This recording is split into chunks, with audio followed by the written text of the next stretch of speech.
just evil what's happening right now in Ukraine.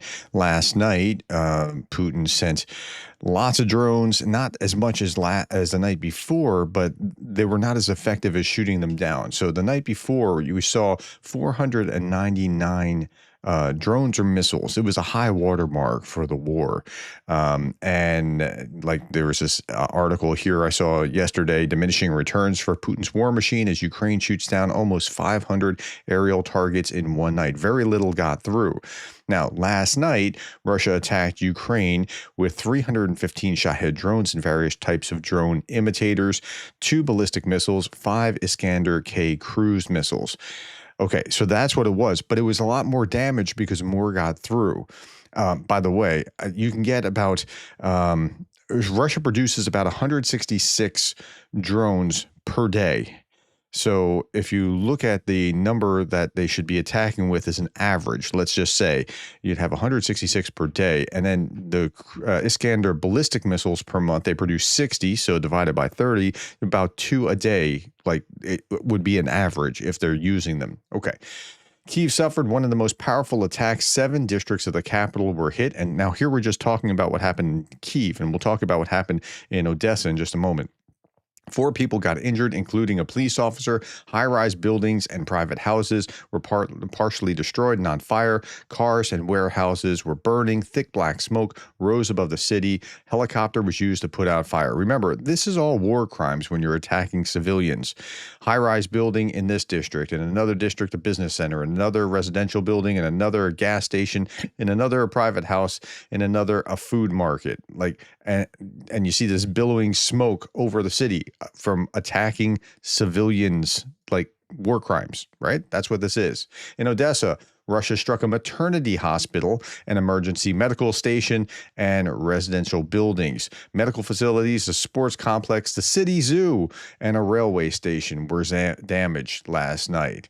One of Russia's largest overnight assaults, Putin's forces damaged a 1,000-year-old St. Sophia Cathedral. Okay, it's a UNESCO World Heritage Site, a sacred symbol of Ukrainian identity. It wasn't badly damaged, but it's still, this is a war crime. Don't do this kind of thing. Among Russia's targets were 3 hospitals, residential houses, businesses, former consulate, and a stadium. Here's the actual article from Euromaidan Press, and we'll just look at some of the images here. This is what was going on last night. Just last night. This isn't over time. Now, again, the high water mark was yesterday. Here's the ISW's tabulations of things. The high water mark was yesterday. And so what was hit was much lower. Something like this would have been where it was, about that range. No, actually, yeah, about that range. But more got through, and that's the misery here. Again, from the Euromaidan Press, of these, Ukraine's air defenses reportedly destroyed 284 targets, 213 Shahed drones, 2 ballistic missiles, 5 cruise missiles, 64 drones were jammed or lost. Air Force data suggests that 38 Russian drones may have hit their intended targets. 11 locations hit. Drone debris crashed into 16 locations. So, and again, what was hit strikes a maternity hospital in Odessa. Among Russia's targets were 3 hospitals. Like, it's just evil. I mean, like, how do you say that that's not evil? So about a 1/10 of what happened got through, but what got through, Ukraine's under massive drone attack right now. I can hear the constant buzz of Shahed drones and air defenses firing in Odessa. Russian drone hit a maternity hospital. Great. This is somebody in his apartment taking image of what's going on, like not getting too close to the window for obvious reasons. Kyiv endured and survived this terrible night.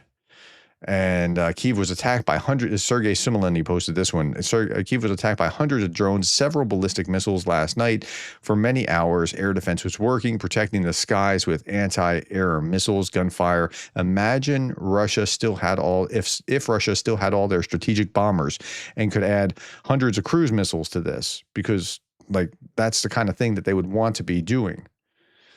Here's some more images of this. Kyiv is still standing. This is Timothy Milovanov.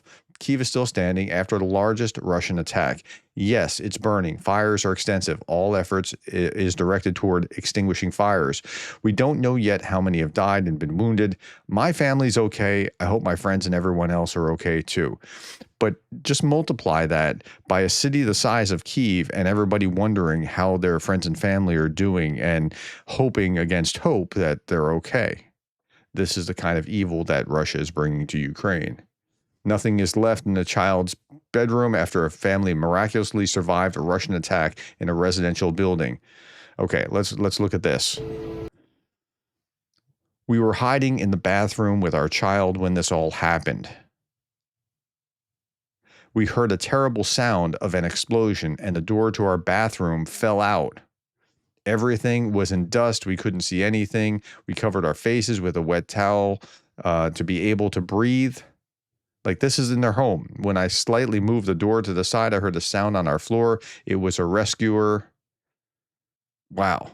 He was shouting. I screamed that we were in the apartment. He helped us open the door because the lock was broken, got us out of the apartment.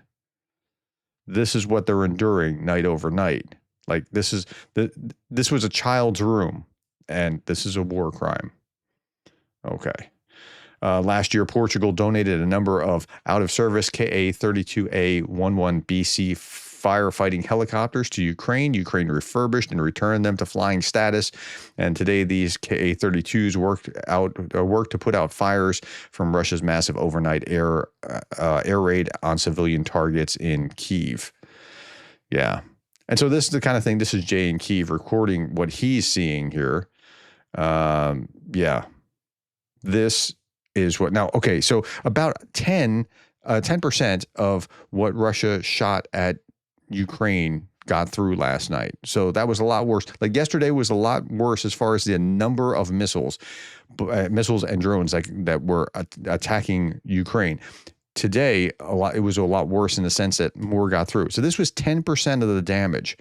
Imagine if there was no air defense. Imagine what Russia would be doing to Ukraine right now if there was no defense. Now, I want you to imagine this. What if the sky was closed? Because this is Kyiv at night. If the sky was closed and there was no attacks from Russia, this is what it would look like.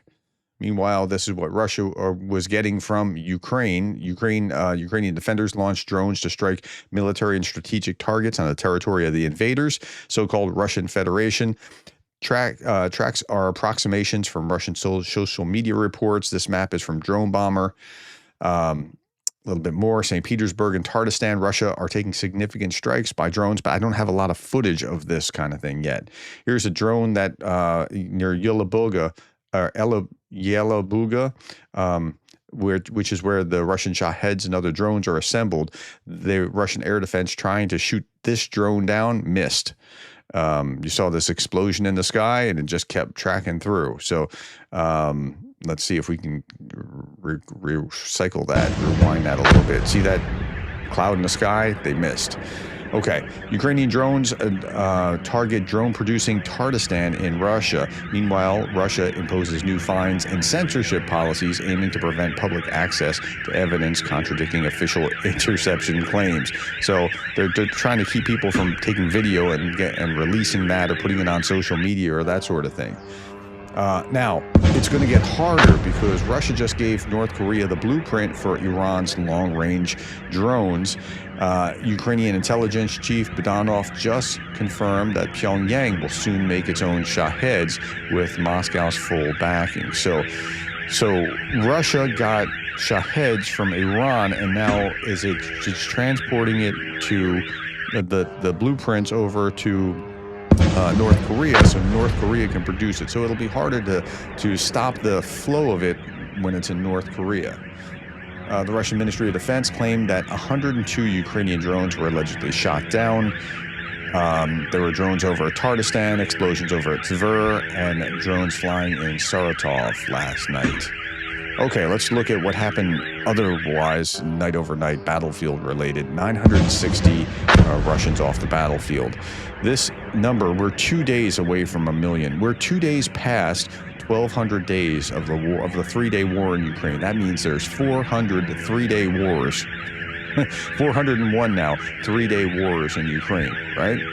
1,200 days, we're approaching 1 million. In 2 days, we'll be to 1 million casualties. 4 tanks, 9 armored fighting vehicles, 48 artillery systems, 107 vehicles and fuel tanks day over day. Second largest missile strike this month, 22 launched. That was not last night, but the night before. Drone interceptions at a new 7-day high. Combat engagements and casualties remain below the average. That's where we are day over day. In the Pokrovsk direction, Russian invaders led 30 assaults. That's fairly low, but that correlates with the 900 and change. Ukrainian forces recently advanced near Liman. Russian forces recently advanced near Chasiv Yar, Toretsk, Novopolivka, and Kharkiv. Okay, Ukrainian Air Force MiG-29 destroyed a Russian munition stockpile near the front line with French-supplied AASM Hammer rocket-powered glided bombs. Yep, that's a good hit. Ukrainian Air Force struck a building housing Russian troops near Toykino in the Kursk region. They have kind of a pocket around this area, and they're closing in on it using precision-guided bombs. 52% of Ukrainians oppose any territorial concessions, even if it prolongs the war, according to the Kyiv Institute survey. Only 10% are willing to accept Russia's peace plan. 82% are firmly against that. Now, just a couple other little bits of news. Colonel Anton Nechurka, the commander of the Russian Army Regiment, is reported to have been arrested for a string of brutal crimes against his own men, including extortion, beating, torture, and murder. His own deputy, a lieutenant colonel, was allegedly one of his victims. So this is how the Russian army treats the Russian army. So imagine how they treat Ukrainians, right? And if you read the reports about how the Russian army treats the Ukrainian POWs in captivity, it'll curl your hair. Russian military doctor has spoken frankly in an interview about the atrocious state of Russian military medicine and the lack of medical training given to soldiers. Most of the wounded die, he says, and doctors themselves are treated as slaves by the Russian military. So, yeah, they just don't value life in the same way that the Ukrainians do. The Russians have been using drastically less bomber-launched cruise missiles in their daily attacks on Ukraine ever since Operation Spiderweb on June 1st. These attacks would be much worse with 3 times the number of missiles in addition to drones. So it's a good thing that happened, and we're not seeing that on top of what happened last night. Jane Key posted this, and I thought this was really interesting. Last night's drone attacks on Kyiv and Odessa, and the fact that the number will likely double by August. And I don't know about it doubling, but it will certainly increase over time by August. Should finally be a wake-up call for the Baltics. Thousands of drones every night on Riga, Tallinn, Vilnius is coming within a couple of years. Well, this seems like the trajectory that Russia's on. Unless Ukraine is finally allowed to really hit Russia, it's all coming. Now, Estonia is nervous because they're right on Russia's border. They share this huge border with Russia. So is Latvia with sharing this border. And Estonia, like the Russians feel like they have more claim to Estonia maybe than some of the others. But Lithuania is nervous. This former CIA director, David Petraeus, just said that like if he was anticipating an attack, it would be here between Russia and Belarus to connect the two. And Vilnius is very close to the border. Vilnius is the capital city, beautiful city, been there a few times, very close to the border of Belarus, so they would be pretty worried about this, particularly where Riga might have a little bit more of a protection here just from its location. So yeah, better wake up and see what's potentially coming down the pike. I thought this was really interesting commentary. Douglas Blackman posted this. Douglas Blackman's a Pulitzer Prize author. Pulitzer Prize for Slavery by another name. He's a filmmaker. Most significant aspect of Ukraine's drone campaign is going largely unnoticed by the U.S. media. Ukrainian intelligence has penetrated the soft underbelly of Russia's military manufacturing system to an unprecedented degree.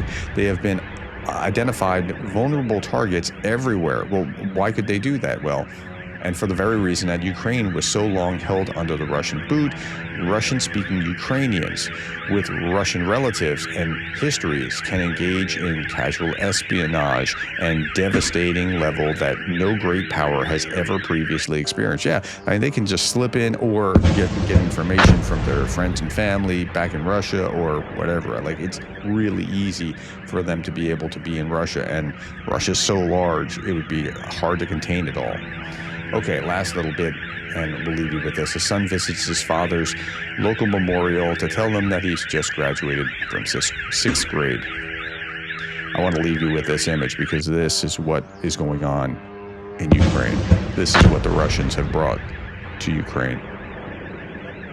Thank you, my friends. Thank you for your time. Thank you for the likes, the shares, and the subscribes. And thank you for being the kind of person that cares about Ukraine.